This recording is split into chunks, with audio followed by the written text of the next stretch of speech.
Therefore, I urge you, brethren, by the mercies of God, to present your bodies a living and holy sacrifice, acceptable to God, which is your spiritual service of worship. And do not be conformed to this world, but be transformed by the renewing of your mind, so that you may prove what the will of God is, that which is good and acceptable and perfect. Paul's urged us to do this. Paul's admonished us to do this. But from where do we gain the motivation? When you hear me say, and repeat what Paul is saying, that we should give our lives as a living sacrifice to God, most of you are in hearty agreement.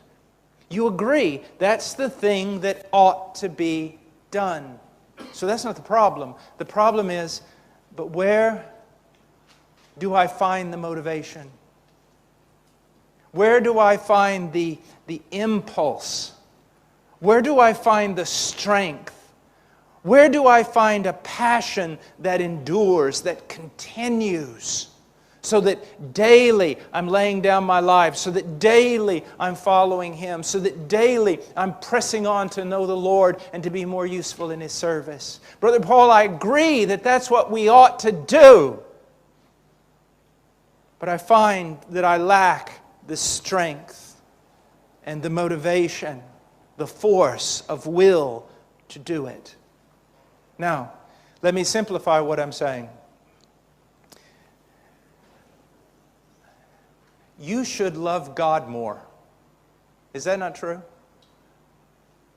You should love God more. I should love God more than I do. I should. We all recognize that. You know, a horrible thing a preacher can do is tell you, you need to love God more, but then not tell you how to find a greater love for God. It's like telling someone something they ought to do and then not telling them how to do it, and leaving them there stuck between two opinions, helpless. Well, I'm going to tell you that you need to love God more, that you need to be more passionate about God. You need to be more devoted to God. You need to be more given over to God. But I'm not going to leave you there. I'm now going to tell you how that can be accomplished. And it's not a quick fix. It's something that requires endurance, but it is something that can transform your life over time. And it's found in this text. Look what he says. Therefore, I urge you, brethren, by the mercies of God, to present your bodies a living and holy sacrifice. What are we to do? Present our bodies a living and holy sacrifice. From where does the motivation come? By the mercies of God. And what does he mean?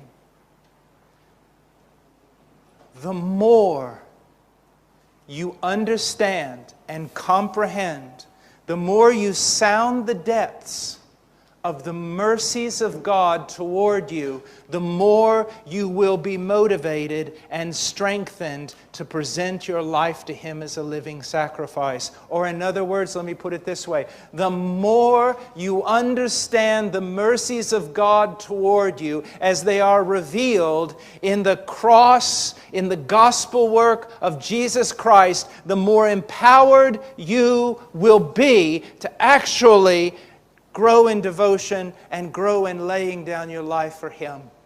That's what he's saying. By the mercies of God, by your comprehension of these things, by these things becoming greater and greater realities in your life, you will begin to be like the Apostle Paul, constrained to present yourself to Christ, constrained to follow Him. Now, I want you to see something that's very important here. If you have the New American Standard or even other translations, it begins here in my English text, therefore. Therefore, I urge you, brethren, by the mercies of God, to present your bodies a living and holy sacrifice. What must we do? Present our bodies a living and holy sacrifice. Where do we find the motivation for doing that? by sounding the depths, growing in our understanding of the mercies of God revealed in the person and work of Jesus Christ. Now, the word therefore, that little preposition, is absolutely essential. Because here's what Paul is doing. Therefore I urge you, brethren, by the mercies of God. The mercies of God here have just been defined for you in the first 11 chapters of the book of Romans. And what Paul is doing is basically this. For 11 chapters, I have shared with you the mercies of God as they are revealed in the person and work of Christ. Now, based upon what God has done for you in Christ, the greatness of this work, I want you now to present your life as a living and holy sacrifice. Do you see that? This is very common for Paul. In the book of Ephesians, we find the very same thing in chapter 4. In the first 3 chapters of Ephesians, we have the deepest theology in all the Bible. You want to know where the deep stuff is, go to Ephesians 1, 2, and 3. It's absolutely astounding. And how does he begin in Ephesians 1? In Christ, in Christ, in Christ, in Christ, in Christ. Everything that God has done for us in Christ. And basically those 3 chapters are revealing to us everything God's done for us in the person of His Son. I like to say it this way. Outside of the Son, you have nothing. In the Son, you have all things. You have no part with God apart from the Son. But in the Son, God is yours. And you are God's. And all the mercies that you will not even be able to discover over in a life of eternity. All the mercies of God are yours in Jesus Christ, he says in Ephesians 1 through 3. And then he gets to 4 and he says, now, therefore, live this way. And what does that tell me? The more, and I know I sound like a broken record, but there's a purpose. The more I begin to comprehend the mercy and the grace of God in Jesus Christ, not just past mercies, not just present mercies, but even future grace, future mercies that are going to be granted to me throughout all of eternity. The more I understand all of this and how it comes to me only in the death of Christ, the more I am now empowered to live my life.